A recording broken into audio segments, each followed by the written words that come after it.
RPD news की team पहुंची जिला बांसवाड़ा पंचायत समिति गढ़ी के वार्ड नंबर 13 से कांग्रेस पार्टी के नवनिर्वाचित पंचायत समिति सदस्य शंकर लाल जगोत ने आरपीडी न्यूज के माध्यम से बताया कि सरकार की प्रत्येक जन कल्याणकारी योजनाओं का क्षेत्रवासियों को लाभ पहुंचाना मेरा उद्देश्य रहेगा।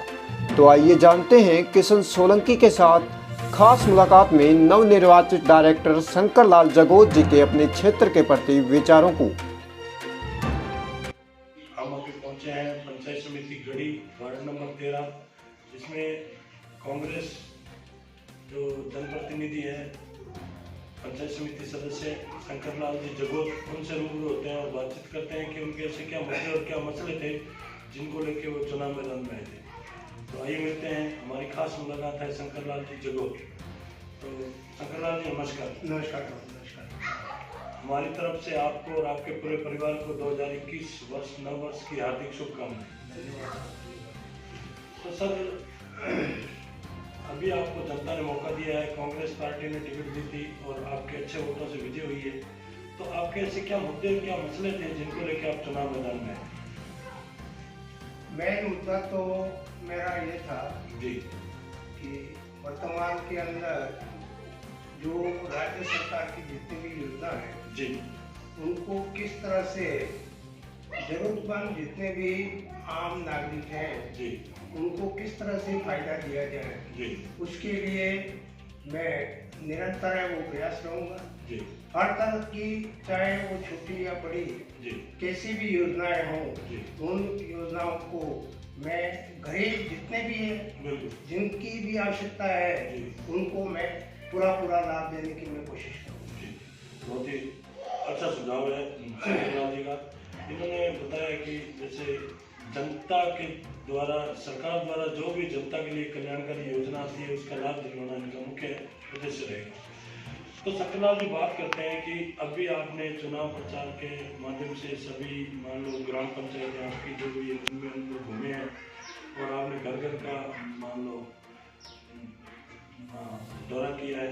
तो उसके अंदर आपको ऐसी मेजर समस्या क्या लगी जिसको आप पहले प्राथमिकता देंगे?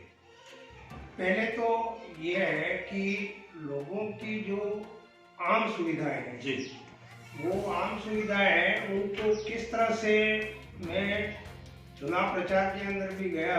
जी, बहुत सारे लोगों की व्यक्तिगत भी समस्याएं थी, जी, जैसे पेंशनर संबंधी है या पालनहार की योजना की संबंधी है जी, या और कोई छोटी मोटी समस्याएं, उनके बारे में उन लोगों ने मेरे को बताया। मैंने उनको आश्वस्त किया है कि आपकी हर एक व्यक्तिगत अगर कोई समस्या है, जैसे डायरेक्टर के अधीन जितने भी अधिकार मेरे अधिकार हैं, उन अधिकारों के तहत मैं हर कार्य, चाहे मेरे दोनों पंचायत हैं, एक तो राष्ट्रीय पाड़ा और सरगरी बड़ी, उसके अलावा भी मेरे आसपास में मेरे संज्ञान पर आने पर किसी व्यक्तिगत की कोई पंचायत समिति लेवल की कोई अगर बात होगी तो मैं व्यक्तिगत उस कैंडिडेट को, उस परिवार को ले जा करके मैं उनकी समस्या को हर संभव उसको हल करने की मैं कोशिश करूँगा। बिल्कुल, बहुत ही अच्छा सुझाव रहा है शंकर लाल जी आपका। तो शंकर लाल जी, आप पूर्व में एक सरकारी कर्मचारी टीचर रह चुके हैं और आप इस चीज को अच्छी भली भांति से जान रहे हैं कि हमारे इस क्षेत्र के अंदर शिक्षा का अभाव बहुत कम है। तो आपका शिक्षा के प्रति आपका क्या रुझान रहेगा? शिक्षा के प्रति वास्तव में यहाँ देखें जी, तो इस एरिया में जी, जिस अनुपात से आगे बढ़ना चाहिए, बिल्कुल, बिल्कुल, वो अनुपात अभी नहीं है। इसका कारण कि बच्चों को किस तरह से मोटिवेट किया जाए, बच्चों को किस तरह से जागरूक किया जाए, उसके बारे में मेरी प्रथम प्राथमिकता होगी।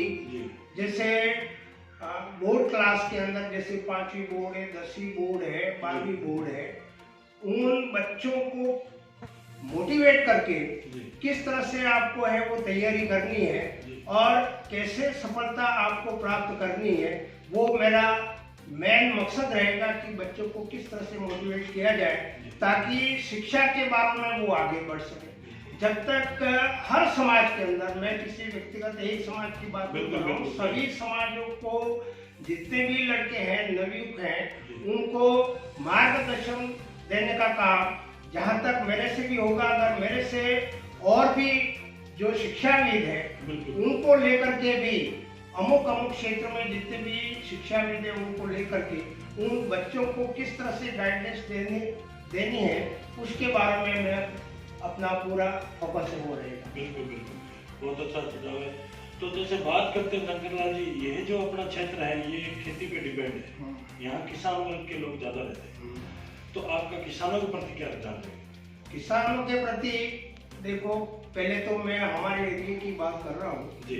मैंने अभी भी हमारे से जो वरिष्ठ जितने भी नेता उनसे भी बात की थी जी, कि हमारे किसानों को जितना भी अनाज का जो जब वो विक्रय करते हैं या क्रय करते हैं बोने के लिए, वो समस्या है, वो बहुत ही दयनीय है। उनको उपज का जो सही दाम है वो नहीं मिल रहा है, जिसके कारण काश्तकारों में भी रोष है। जैसे बीज है, बोने के समय में जब वो लेते हैं तो उनके दाम होते हैं, वो दुगने या तिगने लिए जाते हैं, और जब बेचने जाते हैं उस समय उनका जो वाजिब रेट है, मेहनत और खाद मिलाकर के अगर देखा जाए वो बेचते हैं तो उनको कुछ नहीं मिलता है। तो वास्तव में इसके बारे में तो होना चाहिए, किसानों को सही फायदा वो मिलना चाहिए, और यही किसानों की यही मांग है। और हमारे एरिया में करीबन 90% लोग हैं वो किसान पर ही, खेती पर ही आधारित है, तो उनकी उपज का सही। बहुत अच्छा रहा आपका सुझाव, किसानों के प्रति आपने बताया जो। तो सर बात करते हैं अपना युवाओं की। तो यहाँ अपन देखते हैं अभी आपके चुनाव प्रचार में और हर जगह आपके साथ युवा रहे हैं, युवाओं का योगदान भी रहा है। तो युवा क्या है, बेरोजगार युवा बहुत घूम रहे हैं, तो युवाओं के लिए आपके क्या प्रयास रहेंगे? जहाँ तक आपकी कांग्रेस की सरकार है और कड़ी से कड़ी जुड़ी हुई है, हमारे जिला प्रमुख हैं वो भी कांग्रेस के हैं, माननीय मंत्री जी हैं वो भी कांग्रेस के हैं, और उप जिला प्रमुख है वो भी कांग्रेस के हैं, पंचायत समिति जो प्रधान है वो भी कांग्रेस के हैं, आप भी कांग्रेस के हैं। तो आपके जो युवा है बेरोजगार, उनके लिए क्या प्रयास है? देखो, युवाओं के लिए तो जब तक युवा है, देखो राज्य सरकार की बहुत सारी योजनाएं हैं बेरोजगारों के संबंध में, और वर्तमान में भी सरकार है वो अभी रेट की एग्जाम की डेट भी फिक्स की है। तो कहने का मतलब युवा है वो हर कंपटीशन के अंदर जहां पर भी उनको मौका मिलता है, ऐसे बहुत सारे बेरोजगार हैं, तो उनको कड़ी लगन से मेहनत करके आगे वो बढ़ेंगे तो उनको है वो सफलता अवश्य मिलेगी। बहुत सारी सरकारें वो बेरोजगारों के लिए योजनाएं वो कांग्रेस सरकार वो ला रही है, और उनको अगर कैंडिडेट है, बेरोजगार है, वो अगर कड़ी मेहनत अगर करेंगे, मेहनत करने पर ही सफलता उनको मिलेगी। तो कड़ी अगर मेहनत अगर करेंगे तो उनको निश्चित ही रोजगार है वो मिलेगा। उसके अलावा भी बहुत सारे ऐसे टेक्निकल लाइनें हैं, वहां पर भी सरकार है वो प्रयासरत है, कांग्रेस सरकार, तो वहां पर भी अगर प्रयास करेंगे तो उनको रोजगार है वो मिलेगा और अपना घर धंधा है वो चला सकते। बहुत ही बढ़िया।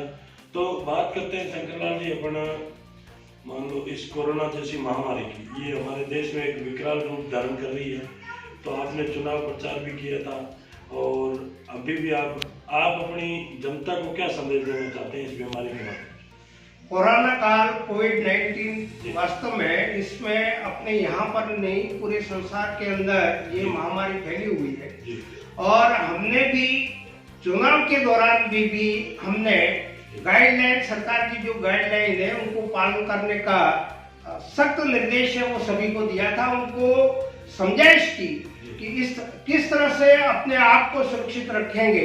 अपन अपने आप को सुरक्षित अगर रखेंगे तो ये कोविड की जो लिंक है वो आगे वो नहीं बढ़ेगी। हमने भी चुनाव प्रचार के अंदर भी किसी का अगर मास्क अगर नहीं है तो व्यक्तिगत हमने ला करके उन लोगों को मास्क दिया है, और सरकार की जो गाइडलाइन है कितनी डिस्टेंसिंग होनी चाहिए उन डिस्टेंस का भी हमने भरपूर है वो प्रयास है वो किया है, और अभी भी बीमारी कुछ कम हुई है, लेकिन लापरवाही अभी भी नहीं रखनी है। अगर लापरवाही अगर रखोगे तो ये लिंक है वो आगे बढ़ेगी और ये महामारी है वो आगे फैलेगी। तो इसलिए आज भी हम समाज के अंदर या गांव में कहीं पर भी घूमते हैं तो सभी को कहते हैं कि मास्क लगाओ और थोड़ी जितनी भी दूरी है सरकार की गाइडलाइन है उनको अपने को पालन है वो करना है। सरकार की जो गाइडलाइन है उनका अगर पालन करेंगे तो इस बीमारी को रोकथाम है वो हम कर सकते हैं। बहुत ही बढ़िया। तो बात करते हैं अपन आपकी 2 ग्राम पंचायतों की जनता की। तो आप अपने 2021 9 वर्ष लगा है, तो आप अपनी ग्राम पंचायत की जनता को क्या संदेश देना चाहते हैं? मैं तो यही कहूँगा कि चाहे वो किसी भी क्षेत्र में काम कर रहे हो, चाहे वो सरकारी नौकरी में हो या कारीगर हो या मजदूर हो या खेतीहर हो, सभी को लगन से जिस फील्ड में आप काम कर रहे हो पूरी ईमानदारी से लगन से अगर काम करेंगे तो वो कार्य अच्छा होगा। जब अपना आप में वो विकास करेगा, जैसे गांव का अगर हर परिवार विकास करेगा तो गांव का विकास होगा, और पूरा गांव अगर हर क्षेत्र के अंदर विकास करेगा तो गांव का विकास होगा, जिले का होगा, राज्य का होगा और देश का विकास होगा। इसलिए हर क्षेत्र के अंदर जितने भी कार्यरत साथी हैं, बेरोजगार जितने भी नवयुवक हैं, वो जहां पर जिस फील्ड में काम कर रहे हैं तन मन से कार्य करें तो ही गांव का विकास होगा, राज्य का विकास होगा और देश का विकास होगा। बिल्कुल बिल्कुल, बहुत ही बढ़िया। तो आरपीडी न्यूज के अंदर आपने हमें दिया समय दिया शंकर लाल जी, उसके लिए बहुत बहुत धन्यवाद आपका। बहुत बहुत धन्यवाद।